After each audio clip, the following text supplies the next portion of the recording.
Hello दोस्तों, I hope आप सब अच्छे होंगे। साथियों, हम लोग वन दरोगा मेंस के लिए उसके जो महत्वपूर्ण टॉपिक्स हैं पर्यावरण पारिस्थितिकी के उसको डिस्कस कर रहे थे। इसके अंतर्गत इस वीडियो में हम लोग जीएस ये घटना चक्र द्वारा पब्लिश किए गए जीएस पॉइंटर का जो पर्यावरण पारिस्थितिकी है उसको जो है डिस्कस करेंगे। और इसमें सारे महत्वपूर्ण इंपॉर्टेंट फैक्ट जो हैं पर्यावरण पारिस्थितिकी से रिलेटेड वो सारे आपको इसमें मिल जाएंगे। तो आप लोग मेरे साथ बने रहिए और इस वीडियो को एंजॉय करिए। मान कर चलिए कि ये क्वेश्चंस इसमें जो पॉइंटनर है इसमें ज़्यादातर क्वेश्चंस वही डाले जाते हैं जो अब तक परीक्षाओं में पूछे गए हैं। ठीक है, तो ऐसा नहीं है कि वन दरोगा में क्वेश्चन ऐसे बन जाएंगे जो आज तक पूछा ही नहीं गया है। ठीक है, ऐसे नए क्वेश्चन नहीं बनेंगे। अभी सिलेबस जो है चेंज हुआ है, पहली बार जो है सिलेबस चेंज के अकॉर्डिंग पेपर हो रहा है। तो क्वेश्चन जो मिलेंगे वो आपके ज़्यादातर वही क्वेश्चन मिलेंगे जो पर्यावरण पारिस्थितिकी से रिलेटेड विभिन्न परीक्षाओं में क्वेश्चन पूछे गए हैं। ठीक है, चाहे वो यूपी ट्रिपल एस सी हो या यूपी पीसीएस हो या फिर से और जो भी एग्ज़ाम हो जिसमें पर्यावरण पारिस्थितिकी से रिलेटेड क्वेश्चन पूछे गए हैं वहीं से क्वेश्चन जो है आपको देखने को मिलेंगे। ठीक, तो इसमें जो ये जो पॉइंटनर है इसमें सारे वही क्वेश्चंस हैं जो अब तक परीक्षाओं में पूछे गए हैं पर्यावरण पारिस्थितिकी से रिलेटेड। ठीक ठीक है, तो आप लोग बस मेरे साथ बने रहिए और इसमें जो पर्यावरण पारिस्थितिकी से रिलेटेड जो महत्वपूर्ण क्वेश्चंस हैं, इंपॉर्टेंट प्रश्न हैं, उन सबको हम लोग डिस्कस करेंगे। और यदि आप लोग इसका पीडीएफ चाहते हैं तो ये पॉइंटर की जो बुक है उसे मैं टेलीग्राम चैनल पे अपलोड कर दूंगा, वहाँ से डाउनलोड करके एक बार देख सकते हैं। बाकी चलिए वीडियो की शुरुआत करते हैं। और अगर वीडियो अच्छा लगे तो लाइक करना बिल्कुल भी ना भूलें और चैनल पर नए हैं तो सब्सक्राइब जरूर कर लें। देखिए, पर्यावरण एवं सतत विकास से संबंधित जो है पहले देखेंगे। सतत विकास लक्ष्य 2017 में ये 2017 का करंट दिया है, तो इसमें जो है भारत 116वें स्थान पे था। वर्षा की मात्रा किस पे निर्भर करती है? वायुमंडल में नमी पर। वर्षा की जो मात्रा है वह वायुमंडल की नमी पर निर्भर करती है।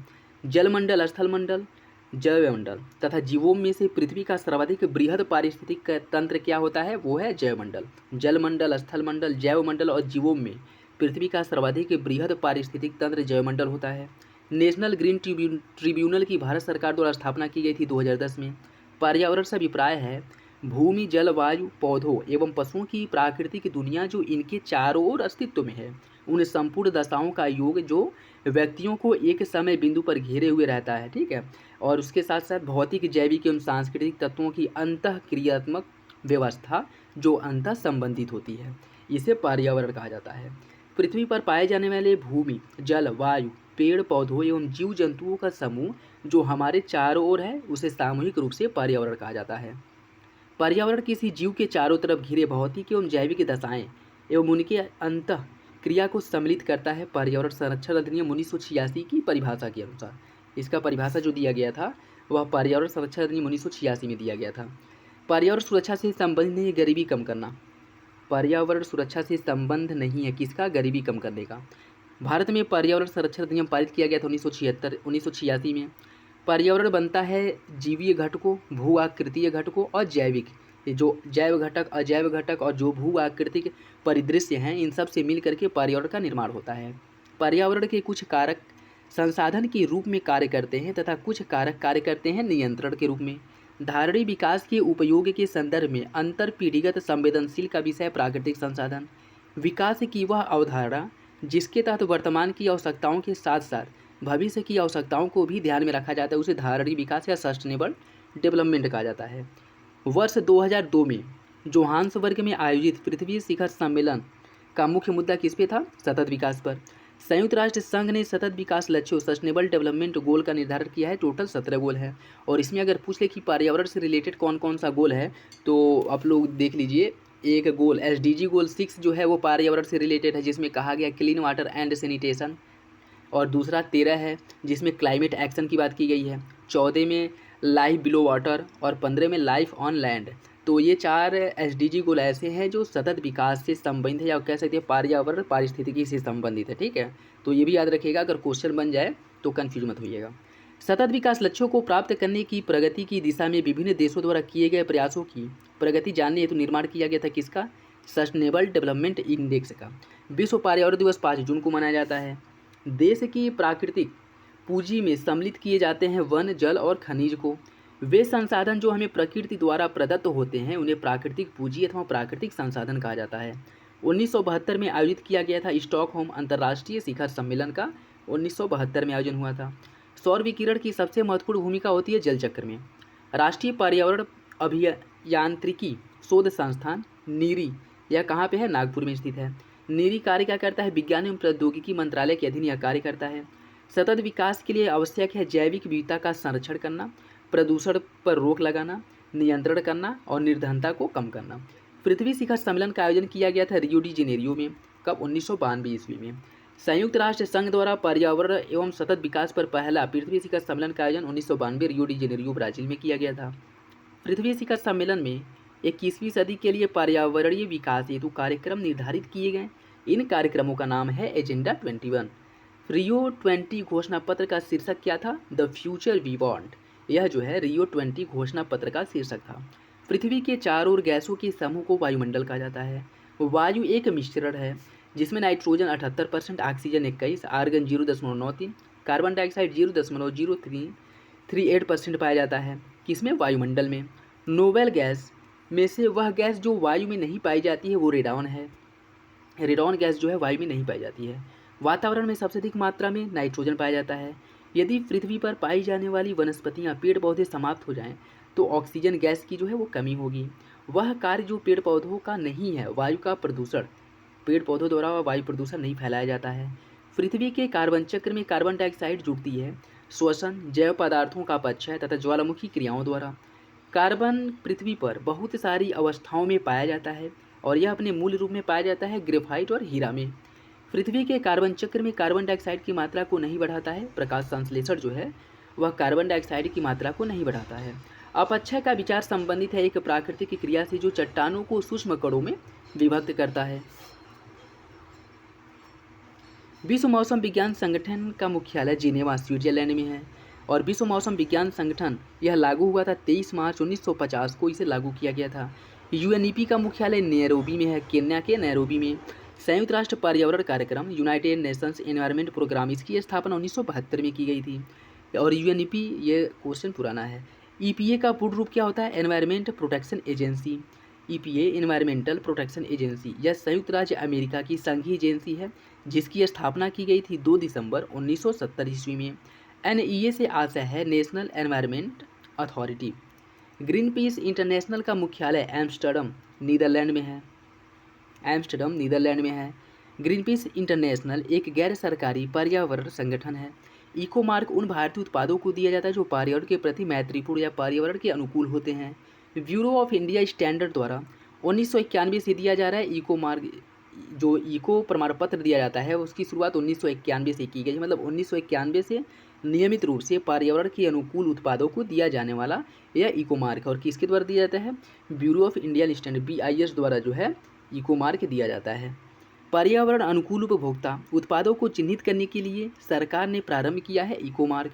धारणीय कृषि का अर्थ होता है भूमि का इस प्रकार प्रयोग कि उसकी गुणवत्ता अक्षुण्ण बनी रहे, और उसके साथ साथ कृषि को बढ़ावा देना। भारत में टिकाऊ कृषि के लिए राष्ट्रीय मिशन चलाया गया था 2014 से 2015 तक। भारत में हरित कृषि प्रारंभ करने वाला राज्य है पंजाब। प्राकृतिक वनस्पति जलवायु का सही सूचकांक है। जलप्रिय पौधे आर्द्र जलवायु में पाए जाते हैं, दोनों सही हैं, और आर का सही स्पष्टीकरण है। नगरीकरण एवं औद्योगिकरण हानिकारक है। संतुलित विकास के लिए, पर्यावरण एवं पारिस्थितिकी के लिए, जैव विविधता के संरक्षण के लिए। राष्ट्रीय हरित न्यायाधिकरण 2010 भारतीय संविधान के किस प्रावधान के अनुरूप अधिनियमित किया गया था? स्वस्थ पर्यावरण के अधिकार के अनुरूप, अर्थात अनुच्छेद 21 के अंतर्गत जीवन के अधिकार के अंतर्गत जो है इसे स्थापित किया गया था NGT को 2010 ईस्वी में। राष्ट्रीय हरित न्यायाधिकरण के अध्यक्ष कौन थे? जस्टिस गोयल। राष्ट्रीय हरित न्यायाधिकरण 2010 का करंट अफेयर है तो इसे छोड़ दीजिए। आमतौर पर समाचारों में आने वाला रियो 20 सम्मेलन धारणीय विकास सस्टेनेबल डेवलपमेंट पर संयुक्त राष्ट्र का एक सम्मेलन है।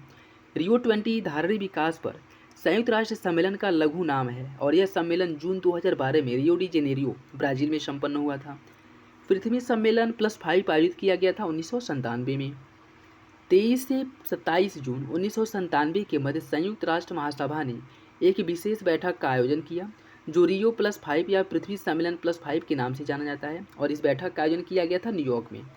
विकास की वह अवधारणा जिसके तहत वर्तमान की आवश्यकताओं के साथ साथ भविष्य की आवश्यकताओं को भी ध्यान में रखा जाए, उसे सस्टेनेबल डेवलपमेंट या धारणीय विकास कहा जाता है।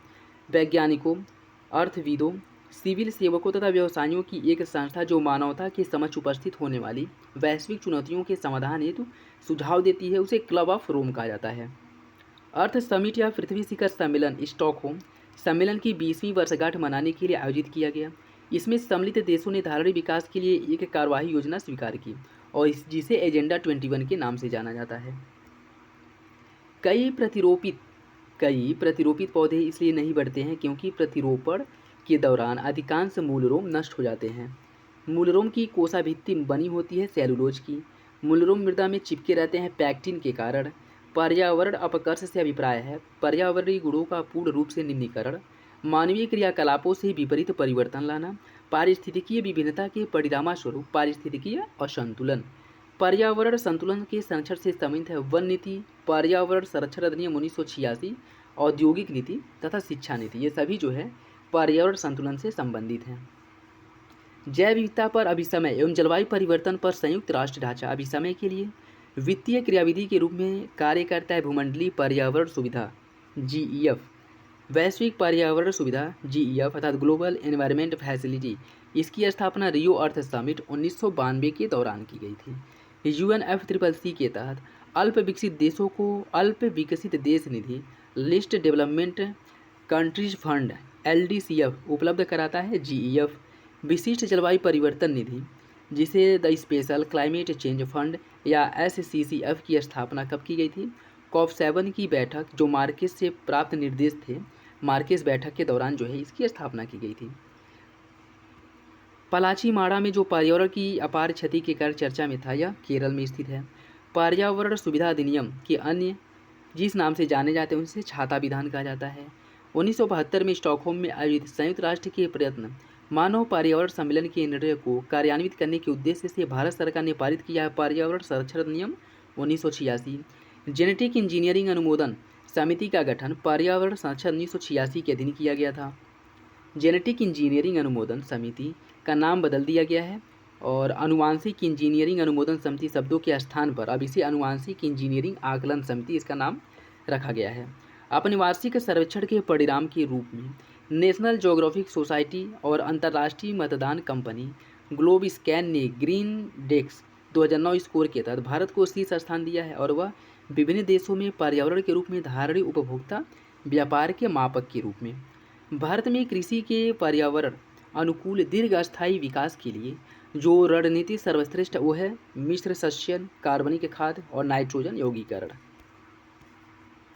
प्राकृतिक कृषि का अन्वेषक है मासानोबु फुकुओका। प्राकृतिक कृषि के अन्वेषक मतलब प्राकृतिक खेती प्रारंभ करने वाले कौन है? मासानोबु फुकुओका, इनका नाम जो है याद रखिएगा। पर्यावरण संरक्षण के लिए ग्रीन आर्मी का प्रारंभ किया था सर्वप्रथम ऑस्ट्रेलिया द्वारा। नेक्स्ट इसमें हम लोग पारिस्थितिकी से रिलेटेड प्रश्न देखेंगे। पॉइंटनर 10% नियम दिया था ऊर्जा का खाद्य के रूप में एक पोषण स्तर से दूसरे पोषण स्तर तक पहुँचने का जो नियम है वह 10% नियम से संबंधित है जिसे लिंडमान द्वारा दिया गया था। जीव से जैवमंडल तक जैविक संगठन का सही क्रम है सबसे पहले जनसंख्या, फिर समुदाय, फिर आएगा पारिस्थितिक तंत्र, फिर आपका भूदृश्य आएगा। स्वपोषी या स्वपोषण स्तर पर उत्पादन को कहा जाता है प्राथमिक उत्पादन। परपोषी या विषम पोषण स्तर के उत्पादन को द्वितीयक उत्पादकता कहा जाता है। एक पारिस्थितिक तंत्र में ऊर्जा की मात्रा एक पोषण स्तर से अन्य स्तर में पहुँच जाने के बाद क्या होती है? घटती है। कुछ कारणवश यदि तितलियों की जाति की संख्या में बड़ी गिरावट आती है तो इससे संभावित परिणाम क्या हो सकते हैं? कुछ पौधों के परागण पर अनुकूल प्रभाव पड़ेगा। इसके कारणों बर्रों, मकड़ियों और मच्छियों की कुछ प्रजातियों की समष्टि में गिरावट हो सकता है। पारिस्थितिकी पारस्परिक संबंधों का अध्ययन किया जाता है जीव और वातावरण के बीच। जीव विज्ञान की एक शाखा है जिसमें जीव समुदायों तथा उनके वातावरण के मध्य पारिस्थितिक संबंधों का अध्ययन किया जाता है जिसे हम पारिस्थितिकी कहते हैं। अर्नेस्ट हैकल ने पारिस्थितिक शब्द का प्रयोग किया था ओइकोलॉजी के नाम से। जीवधारियों के कार्बनिक और अकार्बनिक वातावरण और पारस्परिक संबंधों के अध्ययन को पारिस्थितिकी अथवा पारिस्थितिकी विज्ञान कहते हैं और यह किसने कहा था? अर्नेस्ट हैकल ने। पारिस्थितिकी प्रकृति की संरचना एवं प्रक्रिया का अध्ययन जो है यह किसने बताया था?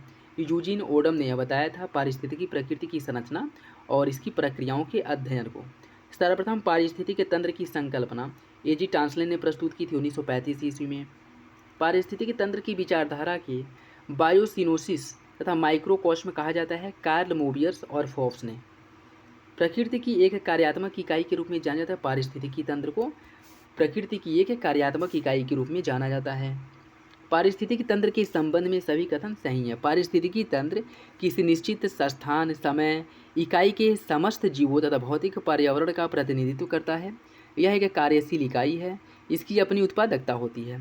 पारिस्थितिकी तंत्र के विषय में सही है, यह एक बंद तंत्र होता है। यह जो है पारिस्थितिकी तंत्र के विषय में सही नहीं है। पारिस्थितिक तंत्र एक खुला तंत्र होता है। परितंत्र इकोसिस्टम शब्द का सर्वोत्कृष्ट वर्णन है जीवों अर्थात ऑर्गेनिज्म का समुदाय और साथ ही वह पर्यावरण जिसमें वे रहते हैं। किसी क्षेत्र के सभी जीवधारी तथा वातावरण में उपस्थित अजैव घटक संयुक्त रूप से निर्मित करते हैं परितंत्र का। कृत्रिम परितंत्र है खेत, कृत्रिम परितंत्र है धान का खेत, घास स्थल, वन व मरुस्थल उदाहरण है स्थलीय परितंत्र का। झील, नदी और समुद्र यह जलीय पारिस्थितिकी तंत्र के अंतर्गत आते हैं। किसी निश्चित क्षेत्र में प्राणियों की संख्या की सीमा जिसे पर्यावरण समर्थन कर सकता है उसे वहन क्षमता कहते हैं। बिना पर्यावरण की रुकावट के प्रजनन की क्षमता कहलाती है जैविक विभव या बायोटिक पोटेंशियल। एक पद जो केवल जीव द्वारा ग्रहण किए गए दिक स्थान का ही नहीं बल्कि जीवों के समुदाय में उसकी कार्यात्मक भूमिका का भी वर्णन करता है उसे पारिस्थितिकी कर्मता कहते हैं। पृथ्वी के सर्वाधिक क्षेत्र पर फैला हुआ पारिस्थितिक तंत्र है समुद्रिक। पृथ्वी पर विद्यमान जलमंडल में समुद्री जल होता है, लगभग 97% भाग पर समुद्रों का विस्तार है। समुद्री जल में सर्वाधिक मात्रा में सोडियम क्लोराइड पाया जाता है। पारिस्थितिक संतुलन बनाए रखने में मदद करता है वन रोपण, वर्षा प्रबंधन और जैवमंडल भंडार। वन जीव संरक्षण एवं पर्यावरण में व्याप्त प्रदूषण का निवारण पर्यावरण संतुलन बनाए रखने के लिए किया जाता है। भारत में पारिस्थितिक असंतुलन का एक प्रमुख कारण है वनोन्मूलन और वह कार्य जिससे पारिस्थितिक संतुलन बिगड़ता है वृक्ष काटने से। पारिस्थितिक तंत्र में उच्चतम पोषण स्तर का स्थान प्राप्त है सर्वाहारी को, जिसे ओमनिवोरस भी कहा जाता है। पारिस्थितिक तंत्र का एक जीवी संगठक नहीं है वायु। पारिस्थितिक तंत्र में ऊर्जा का प्राथमिक स्रोत सौर ऊर्जा। पारिस्थितिक में या परितंत्र में खाद्य श्रृंखलाओं के संदर्भ में किस प्रकार के जीव अपघटक जीव कहलाते हैं? कवक और जीवाणु को अपघटक के रूप में शामिल किया गया है। अपघटक के जीव होते हैं जो अपक्षय या सड़न की प्रक्रिया को तेज करते हैं जिससे पुनः चक्रीकरण हो सके पोषक तत्वों का। निर्जीव कार्बनिक तत्वों को अकार्बनिक यौगिक में तोड़ता है अपघटक। सूक्ष्म जीवों की एक विस्तृत किस्म जैसे फफूंद, जीवाणु, गोलकृमि, प्रोटोजोआ और केंचुआ यह किस भूमिका का निर्वहन करते हैं? अपघटक की भूमिका का। प्राथमिक उपभोक्ता चींटी और हिरण है। किसी खाद्य श्रृंखला में मुख्यतः प्राथमिक उपभोक्ताओं की श्रेणी में आते हैं शाकाहारी। अपघटक तथा प्राथमिक उपभोक्ता दोनों की श्रेणियों में कौन आता है? चींटी जो है यह अपघटक की श्रेणी में भी आता है और प्राथमिक उपभोक्ता की श्रेणी में भी आता है। वे जीवधारी जो अपना भोजन प्राथमिक उत्पादकों अर्थात हरे पौधों से प्राप्त करते हैं उन्हें प्राथमिक उपभोक्ता कहते हैं। खाद्य श्रृंखला फूड चेन में मानव है प्राथमिक तथा द्वितीयक उपभोक्ता। शाक सब्जियों का सेवन करने पर मनुष्य प्राथमिक उपभोक्ता जबकि मांसभक्षी होने पर द्वितीयक उपभोक्ता की श्रेणी में आता है। समुद्री वातावरण के मुख्य प्राथमिक उत्पादक है फाइटोप्लैंक्टन। पारिस्थितिक तंत्र के जैविक घटक में उत्पादक घटक है हरे पौधे। हरे पौधे सूर्य के प्रकाश का उपयोग करके अपना आहार स्वयं बनाते हैं प्रकाश संश्लेषण क्रिया द्वारा। प्रथम पोषण स्तर के अंतर्गत आता है हरित पादप। पौधे हरे रंग के लवक क्लोरोफिल की सहायता से प्रकाश संश्लेषण की क्रिया द्वारा भोजन का निर्माण करते हैं। जीवित घटकों में शामिल होने के कारण पारिस्थितिक तंत्र से संबंधित है हरे पौधे।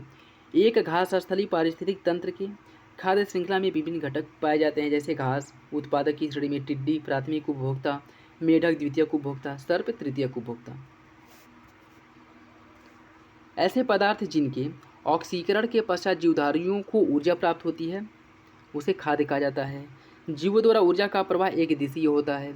आहार श्रृंखला का निर्माण घास, बकरी तथा मानव द्वारा आहार श्रृंखला का निर्माण किया जाता है। जीवभार का पिरामिड जिस परिस्थिति तंत्र में उल्टा होता है तालाब में जो है जीवभार पिरामिड उल्टा होता है। पारिस्थितिक तंत्र के विभिन्न स्तरों के प्रति इकाई क्षेत्र में उपस्थित जीवभार के रेखा चित्रण निरूपण को क्या कहा जाता है? जीवभार का पिरामिड। स्थलीय पारिस्थितिकीय तंत्र में जीवभार का पिरामिड सीधा होता है। स्थलीय पारिस्थितिक तंत्र में जीवभार पिरामिड सीधा जबकि तालाब परितंत्र में उल्टा होता है। पारिस्थितिक तंत्र में डीडीटी का समावेश होने के बाद किस एक जीव में उसका संभवतः अधिकतम सांद्रण होता है? सांप में। कुछ प्रदूषक आहार श्रृंखला के साथ सांद्रता में बढ़ते जाते हैं और ऊतकों में जमा हो जाते हैं तो इसे क्या कहा जाता है? उसे जैविक आवर्धन या बायोमैग्निफिकेशन कहा जाता है। डीडीटी जैसे प्रदूषक होते हैं। जैव अनिलीकरण अर्थात नॉन बायोडिग्रेडेबल। पारिस्थितिकी मित्र नहीं है यूकेलिप्टस। यूकेलिप्टस को उसकी अत्यधिक जल ग्रहण शक्ति के कारण से पर्यावरण का शत्रु कहा जाता है।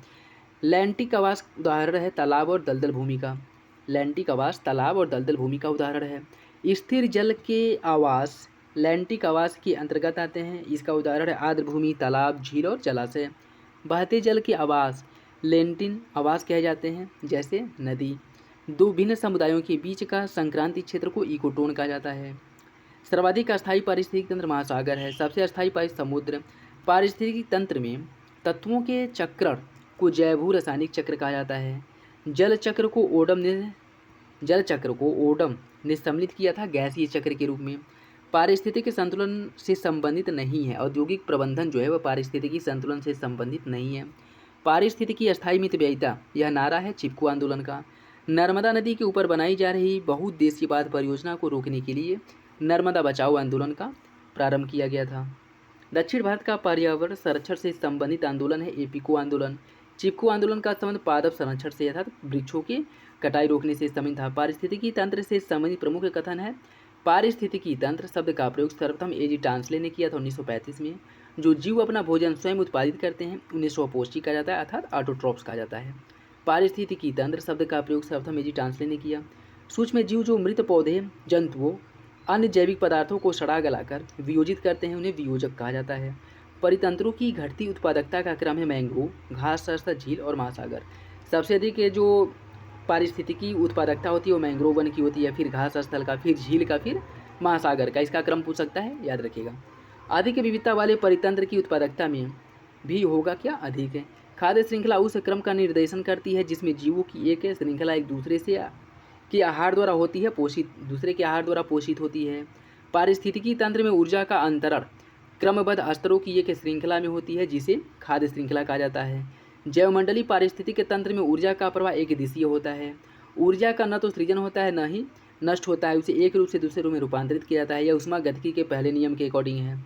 हर पोषण स्तर पर उपलब्ध ऊर्जा की मात्रा घटती जाती है। विभिन्न पारिस्थितिक तंत्रों में उत्पादकों की सकल उत्पादकता का ही शाकाहारी द्वारा स्वांगीकृत हो पाता है, लगभग 10%। और गहन पारिस्थितिकी डीप इकोलॉजी शब्द का प्रयोग सर्वप्रथम अर्नीस नेस ने किया था। पारिस्थितिकी नीसे या पारिस्थितिकी आला की संकल्पना ग्रीनेल्स ने प्रतिपादित की थी। पारिस्थितिकीय पदछाप के मापन की इकाई भूमंडलीय हेक्टेयर है। एक मनुष्य के जीवन को पूर्ण रूप से धारण करने के लिए आवश्यक न्यूनतम भूमि को पारिस्थितिकीय पदछाप कहा जाता है। अविवेकशील जीवन शैली जिसमें पारिस्थितिकी तंत्र के घटकों यथा जल, ऊर्जा इत्यादि का आवश्यकता से अधिक दोहन किया जाता है, तो इससे क्या होगा, इससे पारिस्थितिकी पदछाप के आकार में वृद्धि होती है। भारतीय वन्यजीव संरक्षण अधिनियम इसे लागू किया गया था 1972 ईस्वी में। 1972 में पर्यावरण संरक्षण अधिनियम इसे 1986 में। और जनजातियों एवं अन्य पारंपरिक वन निवासियों के लिए वन अधिकारों की मान्यता दी गई थी 2006 में। और वन संरक्षण अधिनियम लागू किया गया था 1980 में। और मिलेनियम इकोसिस्टम असेसमेंट पारिस्थितिक तंत्र की सेवाओं का प्रमुख वर्ग है। व्यवस्था, फिर उसका समर्थन, फिर नियंत्रण, फिर संरक्षण, उसके बाद सांस्कृतिक पोषण चक्रण, फिर फसल परागण। यह जो है इसका क्रम है। एक साधारण समुद्री आहार श्रृंखला का सही क्रम है डायटम जिसे स्वपोषी कहा जाता है, फिर क्रेस्टेशियाई शाकाहारी उपभोक्ता, फिर हेरिंग मांसाहारी उपभोक्ता। जैववानिकी के संबंध में सही है। यह पारिस्थितिकी का पर्याय है। यह प्राकृतिक तंत्रों के मूल्य पर बल देता है जो मानव तंत्रों को प्रभावित करता है। जैववानिकी अर्थात बायोनोमिक्स शब्द से मिलकर बना है। किसे बायो शब्द का तात्पर्य जीव या जीवन से है, जबकि नोमिक्स ग्रीक शब्द नोमस से उत्पन्न हुआ है जिसका अर्थ नियम या ला। बायोनिमिक शब्द का होता है जीवन के नियम। किसी जल निकाय में घनत्व प्रवणता को दर्शाता है पिक्नोक्लाइन। किसी जल निकाय में घनत्व प्रवणता को दर्शाने वाली जो रेखा है उसे पिक्नोक्लाइन से दर्शाया जाता है। और किसी जल निकाय में लवणता प्रवणता को किसी जल निकाय की लवणता को मापा जाता है हेलोक्लाइन से। और किसी जल निकाय में गहराई के साथ तापमान परिवर्तन को मापा जाता है थर्मोक्लाइन से। परितंत्र उत्पादकता के संदर्भ में समुद्री उत्प्रवाह अपवेलिंग क्षेत्र इसलिए महत्वपूर्ण है क्योंकि ये समुद्री उत्पादकता बढ़ाते हैं पोषक को सतह पर ला करके। वायु प्रवाह द्वारा समुद्र की सतह पर विद्यमान गर्म पोषक रहित जल को सघन, ठंडे तथा पोषक तत्वों में परिपूर्ण जल द्वारा स्थानित किया जाता है समुद्री उत्प्रवाह द्वारा। पारिस्थितिक संवेदी क्षेत्र जिन्हें घोषित के पारिस्थितिकी संवेदनशील क्षेत्र पर्यावरण संरक्षण 1986 के तहत घोषित किया जाता है और इसकी धारा जो 3 है, धारा 3 के अकॉर्डिंग जो है पारिस्थितिकी संवेदनशील क्षेत्र की घोषणा की जाती है पर्यावरण संरक्षण अधिनियम 1986 के धारा 3 के अकॉर्डिंग। ठीक है, पारिस्थितिकी संवेदी क्षेत्रों में कृषि को छोड़कर सभी मानव क्रियाओं का निषेध नहीं है, बल्कि कुछ पर प्रतिबंध लगाया गया है और यह कुछ हैं विनियमित। घास स्थलों में वृक्ष पारिस्थितिक अनुक्रम के अंश के रूप में किस कारण घासों को प्रतिस्थापित नहीं करते हैं, वह है जल की सीमाओं एवं मांग के कारण। भौतिक वातावरण में किसी समुदाय का समय के साथ रूपांतरित पारिस्थितिकी अनुक्रमण कहलाता है। जैविक अनुक्रमण की अवस्थाओं का सबसे पहले नग्नीकरण, मतलब एक जो नवीन चट्टान है, फिर प्रवास, अवस्थापन, फिर प्रतिक्रिया, फिर स्थिरीकरण, ये जो है इसका क्रम है। 1916 में पौधों की विभिन्न प्रजातियों का अध्ययन किया तथा अनुक्रमण की वर्तमान या सर्वमान्य परिभाषा दी। किसने दी थी? एफ क्लीमेंट द्वारा इसकी परिभाषा दी गई थी अनुक्रमण या सक्सेशन की। वह प्राकृतिक विधि जिसके अंतर्गत एक ही निहित तथा निश्चित स्थान पर एक विशेष समूह दूसरे समूह द्वारा विस्थापित होते हैं, उसे अनुक्रमण या सक्सेशन कहा जाता है। नेक्स्ट देखिए, जैव विविधता। राष्ट्रीय उद्यानों में आनुवांशिक विविधता का रखरखाव किया जाता है इन सीटू संरक्षण में। इन सीटू संरक्षण में ट्रैफिक मिशन यह सुनिश्चित करता है कि वन पादपों जंतुओं के व्यापार से खतरा न हो, उनके प्राकृतिक संरक्षण को। ट्रैफिक की स्थापना 1976 में की गई थी और रणनीतिक गठबंधन WWF और IUCN द्वारा मिल करके इसकी स्थापना की गई थी। जैव विविधता को इस प्रकार परिभाषित किया जाता है, किसी पर्यावरण में विभिन्न प्रजातियों की श्रेणी। जैव विविधता अल्फा, बीटा, गामा नामक श्रेणियों में विभाजित किया जाता है और यह विभाजन 1972 में किया गया था और इसे विभाजन किया था व्हिटकर ने। जैव विविधता का अर्थ है कि एक निर्धारित क्षेत्र में विभिन्न प्रकार के पादप एवं जंतु। जैव विविधता का सबसे महत्वपूर्ण पहलू पारिस्थितिकी तंत्र का निर्वहन है। आनुवांशिक जाति, समुदाय व परितंत्र के स्तर पर विभिन्न प्रकार के कार्य करके पारिस्थितिकी तंत्र का निर्वहन करती है जैव विविधता। जैव विविधता के नाश का कारण है जीवों के प्राकृतिक आवास में कमी, पर्यावरण प्रदूषण, वनों का नाश। जैव विविधता के ह्रास का मुख्य कारण है प्राकृतिक आवासों का विनाश, प्राकृतिक संसाधनों के दोहन तथा औद्योगिक उत्पादन एवं नगरीकरण को बढ़ावा देने के उद्देश्य से प्राकृतिक आवास का विनाश किया जा रहा है, जो सर्वाधिक महत्वपूर्ण कारक है जैव विविधता के ह्रास के लिए। जैव विविधता के ह्रास के लिए सर्वाधिक महत्वपूर्ण कारक प्राकृतिक आवास का विनाश। संयुक्त राष्ट्र संघ द्वारा जैव विविधता दिवस मनाया जाता है 22 मई को। भौगोलिक क्षेत्र में जैव विविधता के लिए संकट हो सकता है वैश्विक तापन, आवास का विखंडन, विदेशी जातियों का आक्रमण। जैव विविधता के लिए एक बड़ा खतरा है प्राकृतिक आवासों और वनस्पतियों का विनाश, झूम कृषि। ठीक है, जैव विविधता हॉटस्पॉट स्थलों में शामिल है पूर्वी हिमालय। भारत में जैव विविधता के तप्त स्थल अर्थात हॉटस्पॉट हैं पूर्वी हिमालय और पश्चिमी घाट। जैव विविधता हॉटस्पॉट केवल उष्णकटिबंधीय प्रदेशों में ही नहीं बल्कि यह उच्च अक्षांशीय प्रदेशों में भी पाए जाते हैं। भारत में 4 जैव विविधता हॉटस्पॉट कौन कौन से हैं? पूर्वी हिमालय, वर्तमान में पूरे हिमालयी क्षेत्र को हॉटस्पॉट घोषित किया गया है, तो याद रखिएगा। पश्चिमी घाट है म्यांमार, भारत सीमा वाला सुंडालैंड। ठीक है, तो ये 4 हैं स्थल हैं जिन्हें हॉटस्पॉट क्षेत्र के अंतर्गत शामिल किया गया है। भारत में जैव विविधता की दृष्टि से संतृप्त क्षेत्र है पश्चिमी घाट। जैव विविधता के संदर्भ में भारत में क्षेत्र हॉटस्पॉट माना जाता है अंडमान निकोबार द्वीप समूह को। हॉटस्पॉट शब्द का सर्वप्रथम प्रयोग किया था नॉर्मन मायर्स ने 1988 में, जहाँ पर जातियों की पर्याप्त तथा स्थानीय जातियों की अधिकता पाई जाती है, लेकिन साथ ही इन जाति जीवों के अस्तित्व पर निरंतर संकट बन रहा था, उन्हें हॉटस्पॉट कहते हैं। सबसे लंबा वृक्ष सिकोया। किसी प्रजाति को विलुप्त माना जाएगा जब वो अपने प्राकृतिक आवास में 50 वर्षों से न दिखा हो। किसी प्रजाति के विलोपन के लिए उत्तरदायी है बड़े आकार वाला शरीर, संकुचित नीचे अर्थात कर्मता और आनुवांशिक भिन्नता की कमी। किसी प्रजाति के विलोपन के लिए उत्तरदायी है व्यापक नीच अर्थात ब्रॉड नीचे या नीचे जिसे कहा जाता है। प्रकृति एवं प्राकृतिक संसाधन अंतर्राष्ट्रीय संरक्षण संघ IUCN द्वारा विलुप्ति के कगार पर खड़े संकटग्रस्त पौधों और पशु जातियों को सूची जारी की जाती है रेड डाटा बुक में। रेड डाटा बुक अथवा रेड लिस्ट से संबंधित है IUCN। प्राणी समूह जो संकटपन्न जातियों के सवर्ण के अंतर्गत आता है महान भारतीय सारंग, कस्तूरी मृग, लाल पांडा और एशियाई वन गधा। सोन चिरैया या महान भारतीय सारंग, साइबेरियन सारस, स्लेटी टिटहरी आदि संकटग्रस्त श्रेणी में, कस्तूरी मृग संकटग्रस्त श्रेणी में और एशियाई वन गधा संकट के नज़दीक श्रेणी में शामिल किया गया है। Golden oriole, great Indian bustard, Indian fantail pigeon और इंडियन सनबर्ड या भारतीय पक्षियों में से अत्यधिक संकटग्रस्त कौन है? Great Indian bustard. यद्यपि भारत की जनसंख्या तीव्र गति से बढ़ रही है, किंतु पक्षियों की संख्या तेजी से घट रही है। क्यों? पक्षियों के वास स्थान पर बड़े पैमाने पर कटौती हो रही है और कीटनाशक, रसायन उर्वरकों तथा मच्छर भगाने वाले दवाओं का बड़े पैमाने पर उपयोग हो रहा है, जिससे उनकी मृत्यु हो रही है। उत्तराखंड में जैव विविधता के ह्रास का कारण है बंजर भूमि का वनीकरण। सड़कों का विस्तार, नगरीकरण एवं कृषि का विस्तार उत्तरदायी कारक में शामिल है जैव विविधता के ह्रास के लिए।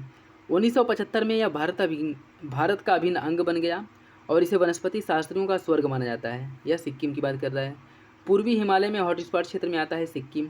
जैव विविधता के साथ साथ मनुष्य के परंपरागत जीवन के संरक्षण के लिए सबसे महत्वपूर्ण रणनीति किस एक की स्थापना करने में निहित है? जैवमंडल नीचे या जैवमंडल रिजर्व की।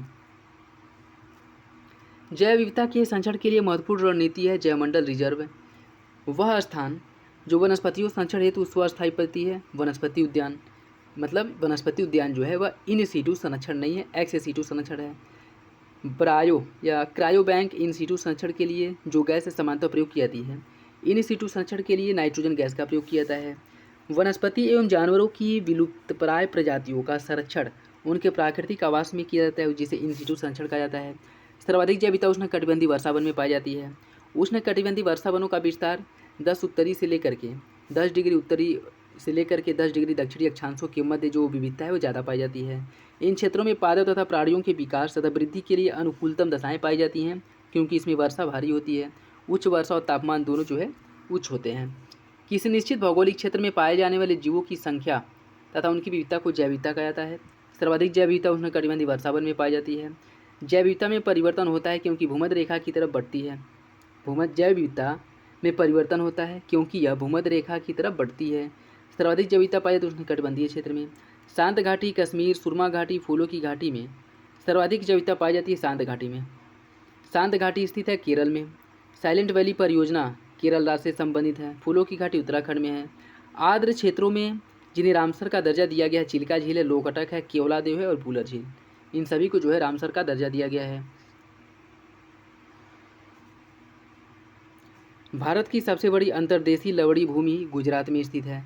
रामसर सम्मेलन संसद से संबंधित है नम भूमि और रामसर कन्वेंशन के अंतर्गत रामस्थल भोज आद्र स्थल जो है रामसर स्थल है। जीवमंडल आरक्षित परिक्षेत्र अनुवांशिक विभिन्नता के क्षेत्र होते हैं। प्रवाल विरंजन का सबसे अधिक प्रभावी कारक है सागरीय जल के सामान्य तापमान में वृद्धि। प्रवाल विरंजन समुद्री तापमान की अम्लता में वृद्धि, वैश्विक ऊष्मन सहित पर्यावरण दबाव के कारण होता है, जिससे सहजीवी शैवाल का मोचन और साथ ही घटित होता है प्रवालों की मृत्यु। सर्वप्रथम बायोडायवर्सिटी शब्द का प्रयोग वाल्टर जी रोसेन ने किया था। जैव विविधता किन माध्यमों द्वारा मानव अस्तित्व का आधार बनती है? मृदा का निर्माण, मृदा अपरदन की रोकथाम, अपशिष्टों का पुनर्चक्रण और सस्य परागण। संयुक्त राष्ट्र संघ द्वारा 2011 से 2020 को जैव विविधता दशक घोषित किया गया है। पारिस्थितिक तंत्र की जैव विविधता की बढ़ोतरी के लिए उत्तरदायी नहीं है पोषण स्तरों की कम संख्या। पारिस्थितिक तंत्र जो है एक गतिकीय तंत्र है। हिमालय पर्वत प्रदेश जाति विविधता की दृष्टि से अत्यंत समृद्ध है। इस समृद्धि के लिए जो कारक सबसे उपयुक्त है वह है विभिन्न जीव भौगोलिक क्षेत्रों का संगम। भारतीय संसद द्वारा जैव विविधता अधिनियम पारित किया गया था दिसंबर 2002 में। भारतीय राष्ट्रीय जैव विविधता प्राधिकरण प्रतिवर्ष 2003 चेन्नई तमिलनाडु में स्थापित किया गया था। राष्ट्रीय जैव विविधता प्राधिकरण भारत में कृषि संरक्षण में सहायक है। यह जैव चोरी को रोकता है, देशी और परंपरागत अनुवांशिक संसाधनों को संरक्षण देता है।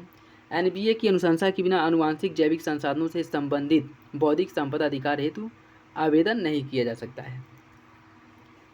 ठीक है, इंपॉर्टेंट है। भारत सरकार सीबकथॉर्न की खेती को प्रोत्साहन कर रही है और इसका महत्व क्या है? यह मृदा संरक्षण को नियंत्रण में सहायता करता है और मरुस्थलीकरण को रोकता है। इसमें पोषकीय मान होता है और यह उच्च तुंगता वाले ठंडे क्षेत्रों में भी जीवित रहने में भली भांति अनुकूलित होता है। क्या है? सीबकथॉर्न। भारत में लेहबेरी नाम से लोकप्रिय है सीबकथॉर्न। भारत में गिद्धों की कमी का अत्यधिक प्रमुख जानवरों को दर्द निवारक जो दवा दी जाती है वह है डिक्लोफेनिक जो दर्द निवारक दवा है। उसकी वजह से गिद्धों की आबादी या संख्या जो है कम हो रही थी, जिसे बैन कर दिया गया वर्तमान समय में। कुछ वर्ष पहले तक गिद्ध भारतीय देहातों में आमतौर पर दिखाई देते थे, किंतु आजकल कभी कभार ही नजर आते हैं। इस स्थिति के लिए उत्तरदायी है गो पशु मालिकों द्वारा रुग्ण पशुओं के उपचार हेतु प्रयुक्त एक औषधि जिसे डिक्लोफेनिक कहा जाता है। मॉरिशस में एक वृक्ष प्रजाति प्रजनन में असफल रही क्योंकि एक फल खाने वाला पक्षी विलुप्त हो गया। वह पक्षी है डोडो। भारत वन्यजीव के संदर्भ में उड्डयन उलगुल अर्थात फ्लाइंग फॉक्स एक प्रकार का फ्लाइंग फॉक्स जो है वह एक प्रकार का चमगादड़ है। ग्रेट इंडियन फ्रूट बैट के नाम से जाना जाता है इंडियन फ्लाइंग फॉक्स को। डुगोंग नामक समुद्री जीव जो कि विलोपन की कगार पर है, यह स्तनधारी मैमल की श्रेणी में आता है। भारत में पाए जाने वाले स्तनधारी जीवों के संदर्भ में क्या कथन सही है? सभी कथन जो है सही है। शाकाहारी समुद्री जानवर होता है जिसे वन्यजीव संरक्षण 1972 के अनुसूची फर्स्ट में रखा गया है।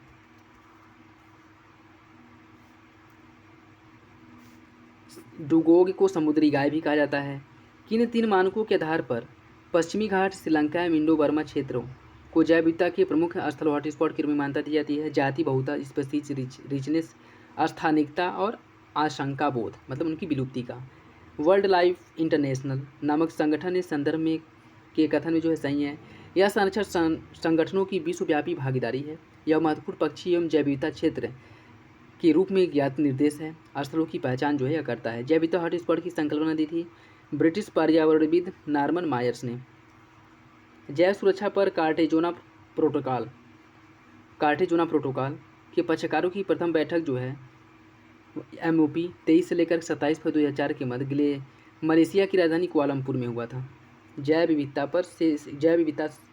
पर यह संधि थी कार्टेजोना संधि, जो कार्टेजोना प्रोटोकॉल हुआ था। भारत ने जैव सुरक्षा उपसंधि प्रोटोकॉल जैव विविधता पर समझौते पर हस्ताक्षर किया था 23 जनवरी 2021 को। जैव सुरक्षा उपसंधि प्रोटोकॉल संबंधित है अनुवांशिक रूपांतरित जीवों से। जैव सुरक्षा उपसंधि जैव विविधता पर समझौते का सदस्य नहीं है संयुक्त राज्य अमेरिका। जैव सुरक्षा बायोसेफ्टी का कार्टेजोना प्रोटोकॉल कार्यान्वित करता है। पर्यावरण एवं वन मंत्रालय द्वारा इसका कार्यान्वयन किया जाता है। जैव विविधता पर संयुक्त राष्ट्र सम्मेलन के दलों का 10वां सम्मेलन हुआ था नगोया में। जैव विविधता पर संयुक्त राष्ट्र सम्मेलन के दलों का 11वां सम्मेलन जो हुआ था COP 11 या COP जो है 11 जो है 8 से 19 अक्टूबर 2012 को यह हैदराबाद भारत में आयोजित किया गया था। UN रेड प्लस प्रोग्राम की समुचित अभिकल्पना और प्रभावी कार्यान्वयन महत्वपूर्ण रूप से योगदान देता है। जैव विविधता का संरक्षण करने में, वन पारिस्थितिकी की समुत्थानशीलता में तथा गरीबी को कम करने में महत्वपूर्ण भूमिका निभाता है। 2 महत्वपूर्ण नदियां जिनमें से एक का स्रोत झारखंड में है और दूसरे का जो है उड़ीसा में है, समुद्र में प्रवाह करने से पूर्व एक ऐसे स्थान पर संगम करती हैं जो बंगाल की खाड़ी से कुछ ही दूर है और यह वन्य जीवन तथा जैव विविधता प्रमुख स्थल है और सुरक्षित स्थल भी है। यह भीतरकनिका के बारे में कहा जा रहा है। IUCN एक अंतर्राष्ट्रीय संगठन है जो प्रकृति संरक्षण एवं प्राकृतिक संसाधनों के सतत प्रयोग के क्षेत्र में कार्यरत है और यह अंग नहीं है कि इसका संयुक्त राष्ट्र का यह अंग नहीं है। परितंत्र एवं जैव विविधता का अर्थतंत्र TEEB the economics of ecosystem and biodiversity नामक पहल के संदर्भ में सभी कथन सही है। यह एक विश्वव्यापी पहल है जो जैव विविधता के आर्थिक लाभों के प्रति ध्यान आकर्षित करता है। यह ऐसा उपागम प्रस्तुत करता है जो परितंत्रों और जैव विविधता के मूल्य की पहचान, निर्देशन और अधिग्रहण में निर्माणकर्ताओं की सहायता कर सके। TEEB संयुक्त राष्ट्र पर्यावरण कार्यक्रम के अंतर्गत कार्य करने वाली संस्था है जिसका मुख्यालय जिनेवा स्विट्जरलैंड में है। सिंगपूछ बानर मकॉक यह तमिलनाडु, केरल और कर्नाटक 3 जगहों पर पाया जाता है अपने प्राकृतिक आवास में। भारत में प्राकृतिक रूप से पाया जाता है काली गर्दन वाला सौरस, कृष्णगीउसॉरस, उड़न गिलहरी, कंदली और हिम तेंदुआ। चीतों को भारत में विलुप्त घोषित कर दिया गया था 1952 में। समुद्र तल से 3 या 4500 मीटर की ऊंचाई पर पाया जाता है हिम तेंदुआ। जम्मू कश्मीर का राज्य पक्षी काली गर्दन वाला सौरस है। भारत में सर्वाधिक उड़न गिलहरी हिमालय के पर्वतीय क्षेत्रों में पाई जाती है। शीत निष्क्रियता की परिघटना चमगादड़, भालू, कृंतक, रोडेंट इस सब में देखने को मिलती है, जिस कार्य शीतकाल में जो है उतने सक्रिय नहीं रहते हैं। समशीतोष्ण और शीत प्रधान देशों में रहने वाले जीवों की उस निष्क्रिय तथा अवसन अवस्था को जिसमें वहाँ के अनेक प्राणी जाड़े की ऋतु बिताते हैं, उसमें शीत निष्क्रियता हाइबरनेशन की जो है गुण पाया जाता है। गिलहरी, छछूंदर, चूहा, मूसक आदि स्तनधारी प्राणी हैं कृंतक वर्ग के। उच्चतर अक्षांशों की तुलना में जैव विविधता सामान्यतः अधिक होती है निम्न अक्षांश में। पर्वतीय प्रवणताओं ग्रेडियंट्स में उच्चतर उन्तासों की तुलना में जैव विविधता न्यूनतम उन्तास में अधिक पाई जाती है। अंडमान और निकोबार द्वीप समूह में पाया जाता है लवण जल मगर, लवण जल का जो मगरमच्छ है वो पाया जाता है। भारत में उत्तर पूर्व के सघन वनों में रहता है स्लो लोरिंस। वृक्षों पर रहने वाला वह स्तनधारी जिसका जूलॉजिकल नाम एलुरस फॉल्गिस है। Red panda. भारत में रेड पांडा प्राकृतिक रूप से पाया जाता है उत्तर पूर्वी भारत के उप हिमालयी क्षेत्रों में। वेटलैंड इंटरनेशनल एक गैर सरकारी और गैर लाभकारी वैश्विक संगठन है जो आर्द्र भूमियों एवं उनके संसाधनों को बनाए रखने तथा उन्हें पुनः स्थापित करने हेतु कार्यरत है और इसका मुख्यालय है नीदरलैंड में।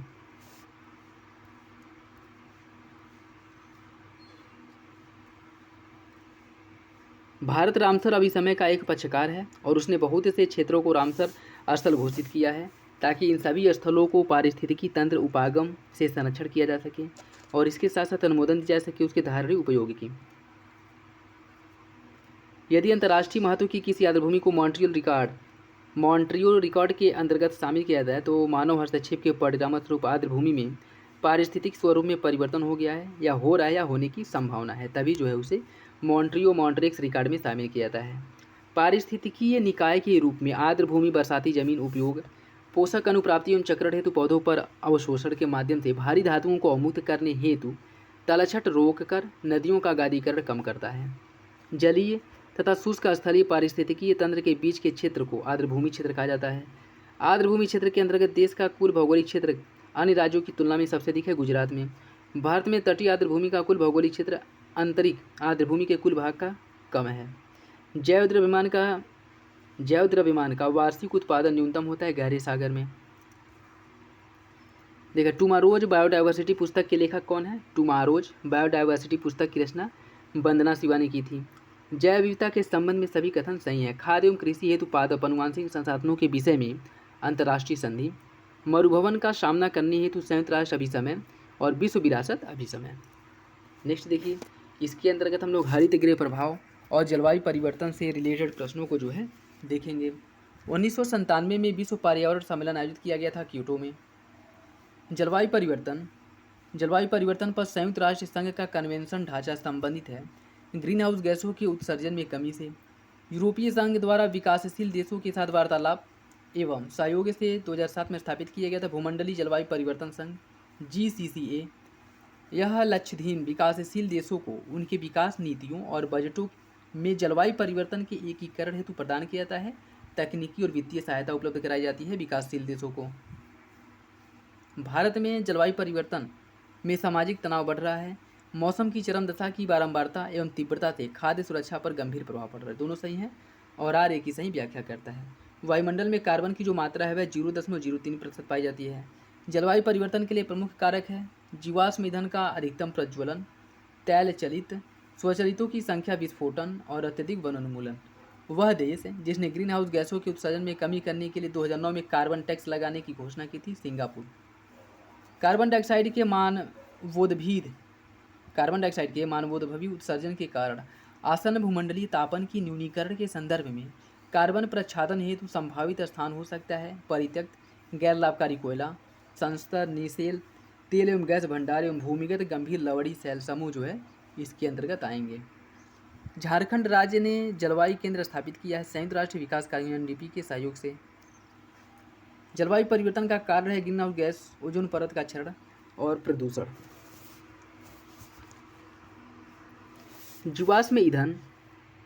जीवाश्म ईंधन के जलने से वायुमंडल में ग्रीन हाउस गैसों में वृद्धि और ओजोन परत का अवक्षय होता है जिसका प्रमुख कारण जलवायु परिवर्तन है। पेरिस सम्मेलन जो है वह 21वां सम्मेलन था 2015 जो फ्रांस में हुआ था, जिसमें वायुमंडलीय कार्बन डाइऑक्साइड द्वारा ग्रीन हाउस इफेक्ट क्या है या इसकी प्रक्रिया, वह जिसमें वायुमंडलीय कार्बन डाइऑक्साइड द्वारा इंफ्रारेड विकिरण शोषित कर लिए जाने से वायुमंडल के तापमान में वृद्धि होती है, उसे ग्रीन हाउस गैस या ग्रीन हाउस इफेक्ट कहा जाता है। ग्रीन हाउस गैसों की संकल्पना की थी जोसेफ फोरियर ने की थी। क्योटो प्रोटोकॉल का संबंध जलवायु परिवर्तन से है।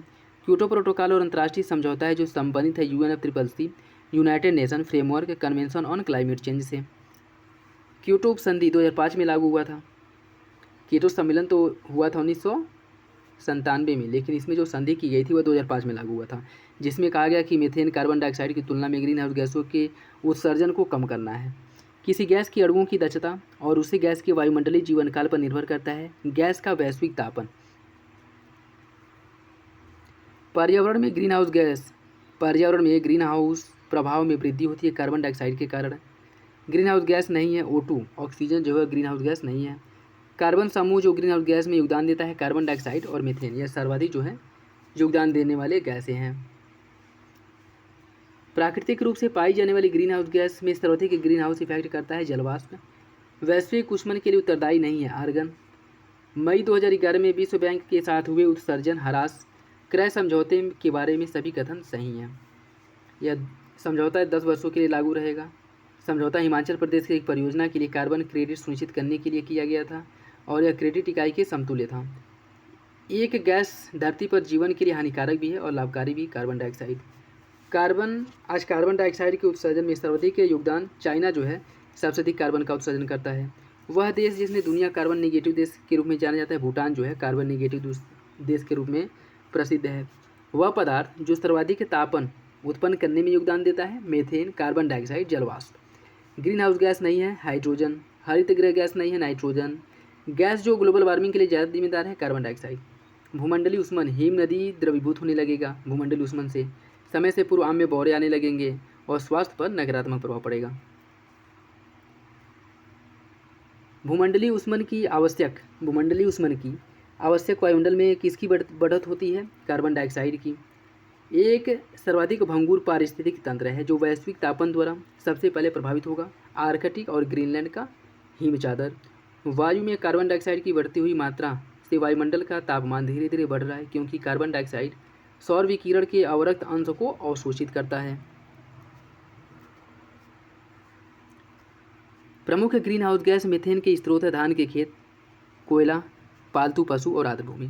मीथेन उत्सर्जन के प्राकृतिक स्रोत आर्द्रभूमि है, समुद्र है और हाइड्रेट्स, यहाँ से जो है मीथेन का प्राकृतिक या उत्सर्जक है। मानव की क्रिया जो जलवायु से सर्वाधिक प्रभावित होती है, कृषि। जुगाली करने वाले पशु भी मीथेन का उत्सर्जन करते हैं। 50 से अधिक देशों द्वारा समर्थित संयुक्त राष्ट्र का मौसम परिवर्तन समझौता हुआ था मार्च 21, 1994 को। वर्ल्ड रिसोर्स इंस्टीट्यूट तथा world business council on sustainable development द्वारा किया गया था ग्रीन हाउस गैस प्रोटोकॉल का विकास। इनके द्वारा ग्रीन हाउस गैस प्रोटोकॉल का विकास किया गया था। क्योटो प्रोटोकॉल वही आपका 5 में प्रभावी हुआ था। जापान के क्योटो शहर में UNFCCC के तीसरे सम्मेलन 11 दिसंबर 1997 को हुआ था।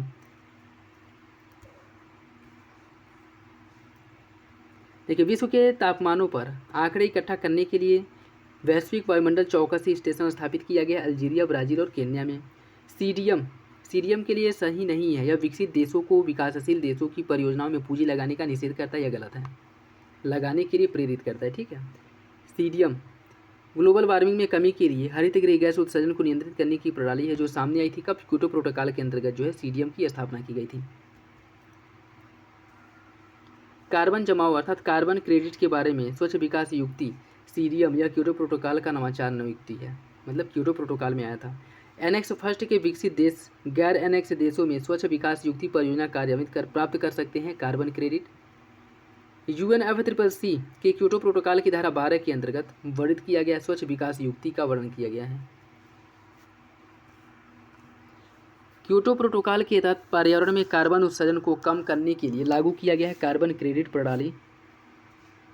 अंतर्राष्ट्रीय बाजार में कार्बन क्रेडिट का क्रय विक्रय किया जा सकता है उनके वर्तमान बाजार मूल्य के अनुसार। कार्बन क्रेडिट का दृष्टिकोण क्योटो प्रोटोकॉल में आया था। Bio carbon fund initiative for sustainable forest landscape एक बहुपक्षीय कोष है और यह कोष स्थलीय क्षेत्र से कमी करने को बढ़ावा देती है, ग्रीन हाउस गैसों के उत्सर्जन को कम करने के लिए प्रेरित करती है। वन कार्बन भागीदारी सुविधा विश्व का एक कार्यक्रम है जो प्रारंभ हुआ था जून 2008 में। वैश्विक दृष्टिकोण यह है कि विश्व तापमान पूर्व औद्योगिक स्तर पर 2 डिग्री सेंटीग्रेड से अधिक नहीं बढ़ना चाहिए। यह विश्व तापमान पूर्व औद्योगिक स्तर से 3 डिग्री सेंटीग्रेड के परे बढ़ जाता है तो विश्व पर उसका संभावित परिणाम यह होगा कि स्थलीय जीवमंडल नेट कार्बन स्रोत की ओर प्रवृत्त होंगे और विस्तृत प्रवाल भित्ति जो है वह उनकी मृत्यु हो जाएगी या समाप्त हो जाएंगे। IPCC द्वारा प्रकाशित रिपोर्ट के अनुसार यदि विश्व तापमान पूर्व औद्योगिक स्तर से 2 डिग्री सेंटीग्रेड बढ़ जाता है तो पृथ्वी के पारिस्थितिकी तंत्र का रूपांतरण हो जाएगा, पृथ्वी के 1/6 भाग का रूपांतरण हो जाएगा। यदि विश्व का तापमान पूर्व औद्योगिक स्तर से 3 डिग्री सेंटीग्रेड बढ़ता है तो स्थलीय जीवमंडल के नेट कार्बन स्रोत की ओर प्रवृत्त होगा और साथ ही विलुप्त होने की कगार पर पहुंच जाएगा। 30% तक जो प्रजातियां हैं वह विलुप्त हो जाएंगी।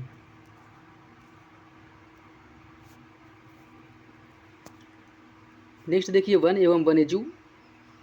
चमोली के रैड़ी गांव में वन कटाई के विरोध में आंदोलन चलाया गया था गौरा देवी के नेतृत्व में।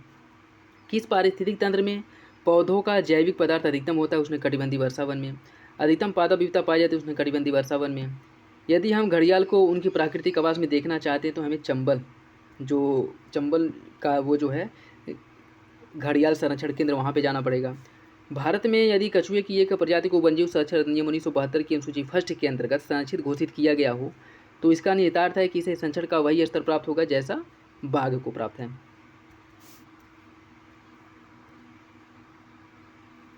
जलवायु के प्रमुख घटक जो झारखंड राज्य के वन क्षेत्र की जलवायु को प्रभावित करता है, जंगल की आग। झारखंड राज्य में जंगलों की सुरक्षित वन के रूप में वर्गीकृत करने का उद्देश्य है बिना अनुमति सभी गतिविधियों पर प्रतिबंध।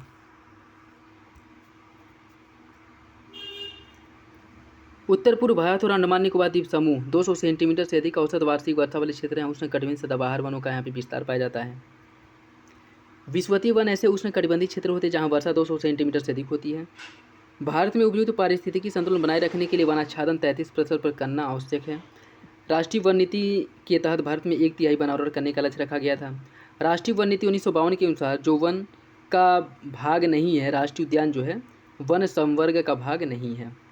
जो वन को वर्गीकृत किया गया संरक्षित वन, राष्ट्रीय वन, ग्राम वन और वृक्ष भूमि के अंतर्गत। किसके अंदर? राष्ट्रीय वन नीति 1952 के अंतर्गत 4 भागों में इसका विस्तार किया गया। 4 भागों में इसे बांटा गया, संरक्षित वन में, राष्ट्रीय वन में, ग्राम वन में और वृक्ष भूमि के अंतर्गत। देहरादून स्थित भारतीय वन संरक्षण विभाग द्वारा जो वन स्थिति रिपोर्ट निकाली जाती है प्रत्येक 2 वर्ष के अंतराल पर।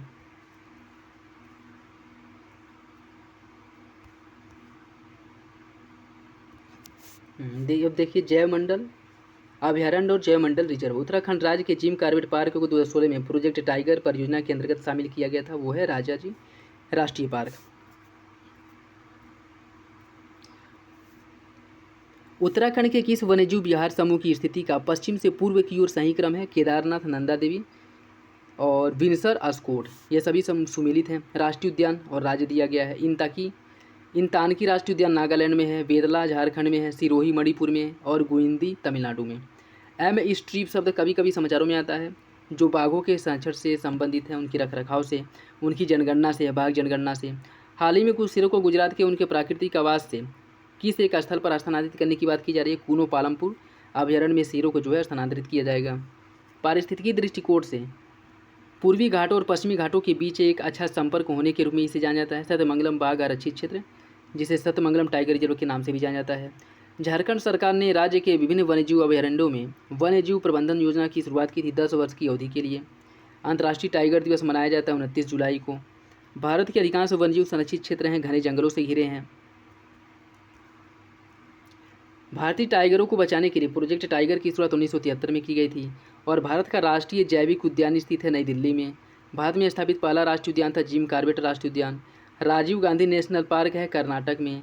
पेरियार गेम अभयारण्य कहाँ है, किस लिए प्रसिद्ध है? जंगली हाथियों के लिए प्रसिद्ध है। बेतला राष्ट्रीय पार्क की स्थापना 1986 में की गई थी। यह तत्कालीन बिहार वर्तमान झारखंड में स्थित है। भारत में सबसे बड़ा बाघ आवास योजना है आंध्र प्रदेश में। और एशियाटिक बब्बर शेर अपने निवास में प्राकृतिक आवास में पाए जाते हैं गिर, गुजरात में। जयमंडल रिजर्व और उनके क्षेत्रफल एवं स्थापना। अचानकमार अमरकंटक का स्थापना 2005 में की गई थी। अगस्त्य मलाई, इसकी स्थापना 2001 में।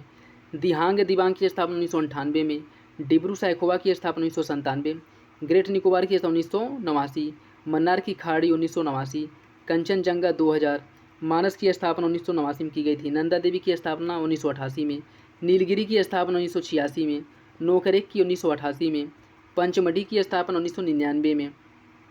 पंचमढ़ी की स्थापना 1999 में। सिमलीपाल की 1994 में। सुंदरवन की स्थापना 1989। ठीक है। कच्छ का स्थापना किया गया था 2008 में। शीत रेगिस्तान 2009। शेषांचलम पहाड़ी 2010 और पन्ना 2011। इसमें से कुछ ऐसे आपके जयमंडल रिजर्व हैं जिन्हें आयुसीएन के मैप कार्यक्रम के अंतर्गत भी शामिल किया, जैसे आपका अचानकमार अमरकंटक हो गया, अगस्त्य मलाई हो गया, इसे ग्रेट निकोबार मन्नार की खाड़ी, नंदा देवी, नीलगिरी, नोकरेक, सिमलीपाल, सुंदरवन, इन्हें यूनेस्को के मैप कार्यक्रम के तहत भी जैवमंडल रिजर्व घोषित किया गया, तो भी याद रखेगा। जीवमंडल आरक्षित परिक्षेत्र है आनुवांशिक विभिन्नता के कारण। यह देखिए जैवमंडल रिजर्व, उनकी अवस्थिति नोकरेक है मेघालय में, मानस है असम में, दिहांग दिबांग है अरुणाचल प्रदेश में, अगस्त्यामलाई केरल तमिलनाडु के मध्य है, नंदा देवी उत्तराखंड, कांचनजंगा जो है सिक्किम में है, शीत मरुस्थल या कोल्ड डिजर्ट यह है आपके हिमाचल प्रदेश में। ये देखिए भारत के विभिन्न जैव भंडारों में से जो गारो पहाड़ियों पर फैला हुआ है यह है नोकरेक जो मेघालय में है। नंदा देवी जीवमंडल जिस राज्य में स्थित है उत्तराखंड। विश्व धरोहर स्थल वर्ल्ड हेरिटेज साइट घोषित किया गया है नंदा देवी जैवमंडल रिजर्व को। भारत के जैवमंडल रिजर्व की सूची हाल ही में 2009 में जोड़ी गई थी। कोल्ड डेजर्ट शीत रेगिस्तान में इसे शामिल किया गया है। राष्ट्रीय उद्यान की सीमा रेखा परिभाषित होती है विधान से। वन्य प्राणी अभ्यारण्य में अनुमति होती है सीमित जीवी हस्तक्षेप की। किस वर्ग के आरक्षित क्षेत्रों में स्थानीय लोगों के जीवभार एकत्रित करने और उसके उपयोग की अनुमति नहीं होती है? राष्ट्रीय उद्यानों में। किस राष्ट्रीय उद्यान अभ्यारण्य को विश्व प्राकृतिक धरोहर के नाम से जाना जाता है? केवलादेव राष्ट्रीय उद्यान जो भरतपुर राजस्थान में स्थित है। हाथी परियोजना की शुरुआत की गई थी 1992 में। जंगली गधों का अभ्यारण्य है गुजरात में। एक सींग वाला गैंडा पश्चिम बंगाल और असम में पाया जाता है। अभ्यारण्य या सेंचुरी राइनो के लिए जाना जाता है कौन? काजीरंगा। गैंडों को पुनर्निर्वासित करने का कार्य किस राष्ट्रीय उद्यान में चल रहा है? दुधवा राष्ट्रीय उद्यान में। और उद्धव पक्षी विहार स्थित है साहेबगंज में। ये देखिए राष्ट्रीय उद्यान बांधवगढ़ राष्ट्रीय उद्यान मध्य प्रदेश में है और बांदीपुर कर्नाटक में। रोहला है हिमाचल प्रदेश में। गिर राष्ट्रीय उद्यान है गुजरात में।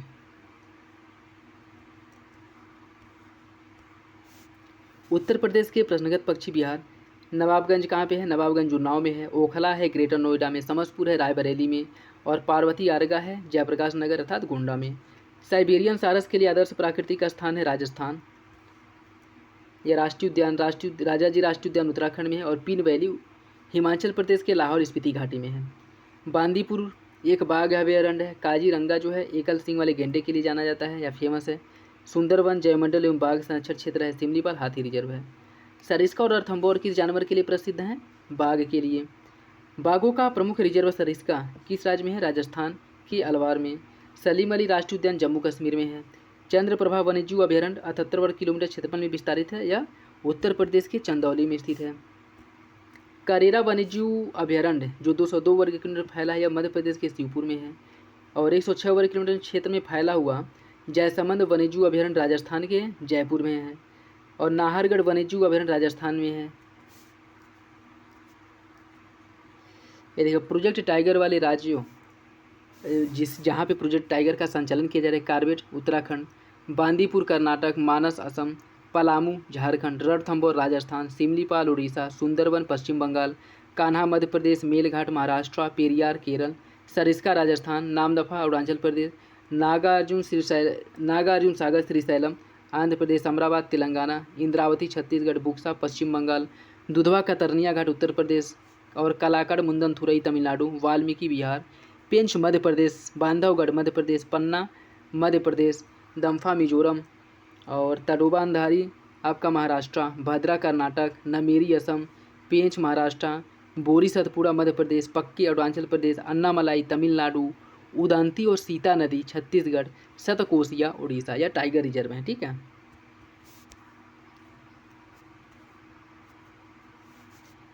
और देखिए आपका काजीरंगा असम, अचानकमार छत्तीसगढ़, डडेलियंसी कर्नाटक, संजय ढुवरी मध्य प्रदेश, मुदुमलाई तमिलनाडु, नागरहोल कर्नाटक, पराम्बिकुलम केरल, सह्याद्री महाराष्ट्र, कावल तेलंगाना, बीआरटी कर्नाटक, सत्यमंगलम तमिलनाडु, मुकुंदरा हिल्स राजस्थान और नवेगांव नागजीरा महाराष्ट्र, पीलीभीत उत्तर प्रदेश, बोर महाराष्ट्र, राजाजी उत्तराखंड, ओरंग असम और कमलांग अरुणाचल प्रदेश। भारत में बाघ संरक्षित परियोजना के अंतर्गत नहीं है चिल्का झील। बाघ संरक्षित क्षेत्र है बांदीपुर, मानस और सुंदरवन। भारत के टाइगर रिजर्व में से जो मिजोरम में अवस्थित है दम्फा। ठीक है। देखिए यह अभयारण्य है गर्म पानी अभयारण्य असम में है। पोखला या पाखल अभयारण्य आंध्र प्रदेश में है। सरिस्का अभयारण्य राजस्थान में है। कान्हा राष्ट्रीय उद्यान मध्य प्रदेश के मंडला जिले में। बांधवगढ़ राष्ट्रीय उद्यान शहडोल मध्य प्रदेश में। इंद्रावती बस्तर छत्तीसगढ़ में। गिरवन गुजरात में भरतपुर पक्षी विहार, राजस्थान में बांधवगढ़, मध्य प्रदेश में काजीरंगा, असम में। ठीक है, ये एक एक क्वेश्चन 2 बार आ गया है, तो मैं जो है देखिए जिम कॉर्बेट की स्थापना की गई थी 1936 में, कान्हा की स्थापना 1955 में, काजीरंगा की 1974 में की गई थी और साइलेंट वैली की स्थापना 1980 में की गई थी।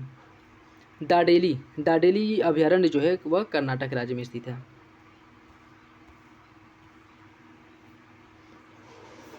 देखिए काजीरंगा जो है गैंडे के लिए फेमस है, गिर शेर के लिए, सुंदरबन बाघ के लिए और पेरियार हाथी के लिए। पेरियार राष्ट्रीय उद्यान हाथी के लिए, दुधवा टाइगर के लिए, मानस जो है वो भी हाथी के लिए फेमस है। येलोस्टोन नेशनल पार्क संयुक्त राज्य अमेरिका में स्थित है। सागरी राष्ट्रीय उद्यान मन्नार की खाड़ी में। यूनेस्को ने जुलाई 2016 में भारत के किस राष्ट्रीय उद्यान को विश्व धरोहर स्थल घोषित? कंचनजंगा खोंगजोंग राष्ट्रीय उद्यान को जो है विश्व धरोहर स्थल के रूप में शामिल किया गया था।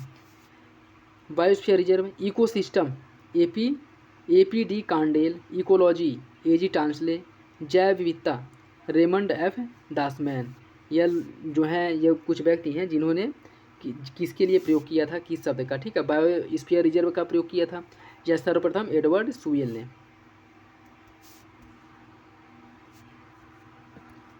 ठीक है, नेक्स्ट देखिए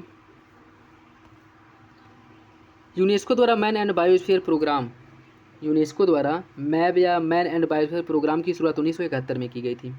ग्रेट हिमालय राष्ट्रीय पार्क जिसे यूनेस्को ने विश्व धरोहर स्थल में शामिल किया हिमाचल प्रदेश में स्थित है।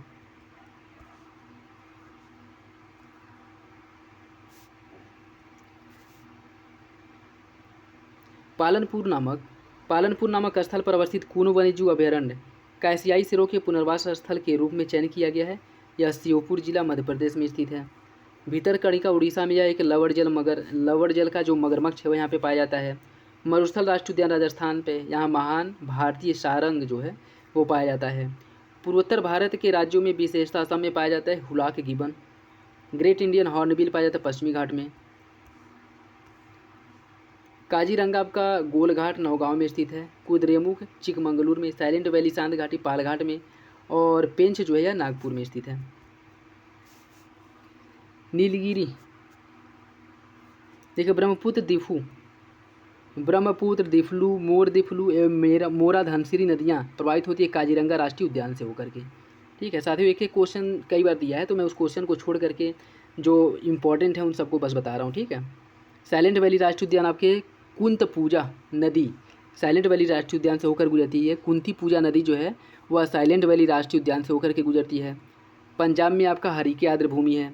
राजस्थान के भरतपुर के गंभीर वाण गंगा नदी के संगम पर स्थित है। केवलादेव घाना राष्ट्रीय उद्यान जो है वह वाण गंगा नदी के संगम पर स्थित है। कहाँ पे? राजस्थान में। आंध्र प्रदेश में कृष्णा और गोदावरी नदी के डेल्टा में स्थित है कोलेरू झील।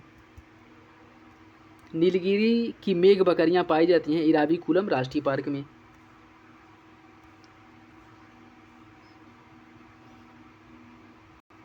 नेक्स्ट देखिए जल संरक्षण। झारखंड राज्य गंगा नदी संरक्षण प्राधिकरण का गठन किया था 2009 में। जल प्रदूषण निवारण एवं नियंत्रण अधिनियम लागू किया गया था 1974 में। विश्व जल दिवस 22 मार्च को मनाया जाता है। जैविक संसाधन नहीं, जल जो है एक जैविक संसाधन नहीं है। भारत सरकार द्वारा केंद्रीय गंगा प्राधिकरण का गठन किया गया था 1985 में। सितंबर 1995 में इसका नाम बदल करके राष्ट्रीय नदी संरक्षण प्राधिकरण कर दिया गया था। किसका? केंद्रीय गंगा प्राधिकरण का।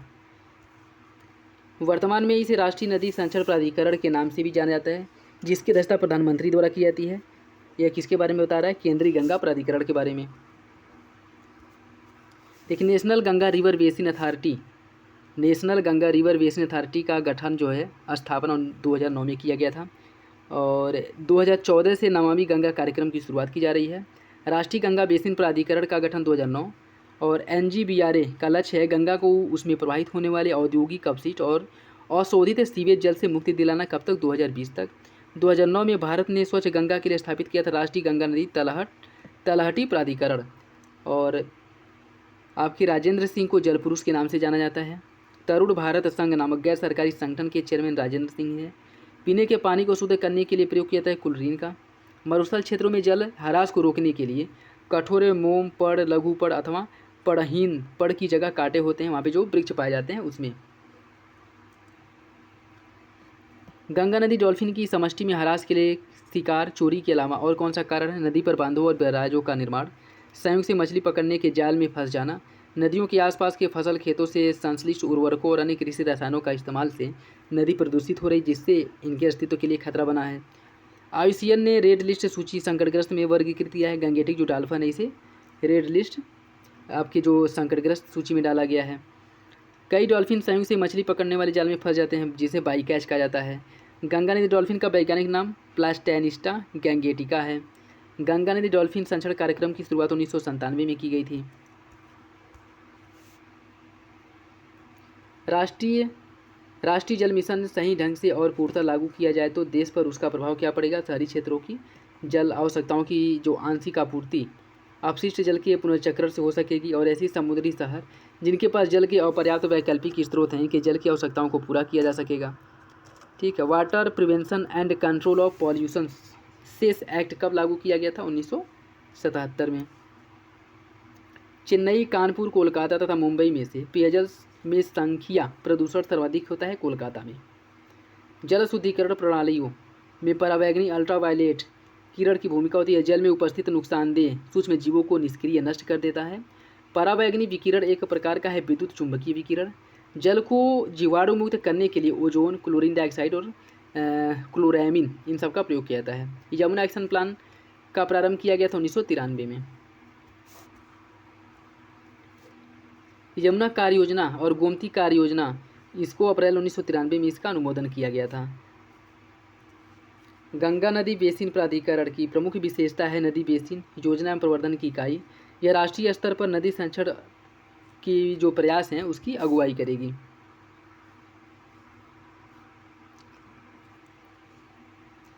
NLCP के अंतर्गत उड़ीसा की झील शामिल है बिंदुसार। राष्ट्रीय झील संरक्षण परियोजना के अंतर्गत शामिल किया गया है भीमताल को। फरवरी 2013 में राष्ट्रीय झील संरक्षण परियोजना और राष्ट्रीय नम भूमि संरक्षण कार्यक्रम को समन्वित कर आर्थिक मामलों पर मंत्रिमंडलीय समिति द्वारा स्वीकृत प्रदान की गई थी राष्ट्रीय जलीय पारिस्थितिक तंत्र संरक्षण योजना को। विविध देख लिए। प्रदूषण को समाप्त करना, विश्व पर्यावरण दिवस 2018 का थीम था प्रदूषण को समाप्त करना। दक्षिण गंगोत्री के नाम से जाना जाता है भारत का पहला आर्कटिक शोध केंद्र जो है, जिसे दक्षिण गंगोत्री के नाम से जाना जाता है, जिसकी स्थापना 1983-84 में की गई थी। और भारत ने अपना दूसरा जो अनुसंधान केंद्र मैत्री है, इसकी स्थापना 1988-89 में किया था। आर्कटिक में भारत का जो तृतीयक शोध केंद्र है वह भारतीय है, और भारती की स्थापना 2012 में किया गया था। वर्ष अर्थात 21वीं सदी में विश्व पर्यावरण संरक्षण हेतु एक कार्य योजना है एजेंडा 21। यह कार्य योजना 1992 में ब्राजील के रियो डी जेनेरियो में संपन्न पर्यावरण एवं विकास पर संयुक्त राष्ट्र सम्मेलन के दौरान सृजित किया गया था एजेंडा 21 को। देखिए, त्वचा कैंसर, पराबैंगनी प्रकाश, ध्वनि प्रदूषण डेसिबल, वैश्विक तापन, कार्बन डाइऑक्साइड, ओजोन छिद्र, क्लोरोफ्लोरोकार्बन। उत्तर प्रदेश में पहला बायोटेक पार्क का स्थापना लखनऊ में किया गया है। पोषण का राष्ट्रीय संस्थान है हैदराबाद में। भारत का वन्यजीव संस्थान है देहरादून में। और आयुर्वेद का राष्ट्रीय संस्थान स्थित है आपके जयपुर में। नेशनल इंस्टीट्यूट ऑफ नेचुरोपैथी स्थित है पुणे में। और जयपुर के जंतर मंतर की यूनेस्को द्वारा विश्व धरोहर का दर्जा दिया गया था 2010 में। और इसके कितने स्थलों को यहाँ दर्जा प्राप्त हो चुका है? 28। यूनेस्को की विश्व विरासत सूची में सम्मिलित किया गया है महाबोधि मंदिर को। देखिए, पारिस्थितिकी विज्ञान केंद्र देहरादून में है, बेंगलुरु में है। भारतीय वन प्राणी संस्थान है देहरादून में। भारतीय वन प्रबंधन संस्थान है भोपाल में। हिमालयी पर्यावरण विकास संस्थान है अल्मोड़ा में। ठीक है। और ये देखिए कुछ आंदोलन है, और इसके नेता एपिको आंदोलन के नेता थे पी हेगड़े, चिपको आंदोलन के एस सुंदरलाल बहुगुणा, नर्मदा बचाओ आंदोलन के मेधा पाटेकर, और शांत घाटी आंदोलन के डॉक्टर सलीम अली।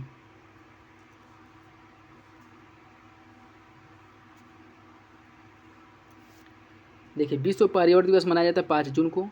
विश्व वानिकी दिवस 21 मार्च को मनाया जाता है। विश्व पर्यावरण दिवस अक्टूबर का प्रथम जो सोमवार होता है उस दिन विश्व पर्यावरण दिवस मनाया जाता है। ओजोन दिवस 16 सितंबर को। केंद्रीय शुष्क क्षेत्र अनुसंधान संस्थान जो है आपके जोधपुर में है। और central arid zone research institute है, ये भी जोधपुर में है। Indian institute of ecology and environment संस्थान नई दिल्ली में है। एक मार्ग एक्ट पारित किया गया था 1973 में, मतलब एक मार्ग एक्ट भारत में लागू है 1937 से, 1937 से। ठीक है। भारत का राष्ट्रीय जलीय प्राणी गंगेटिक डॉल्फिन है।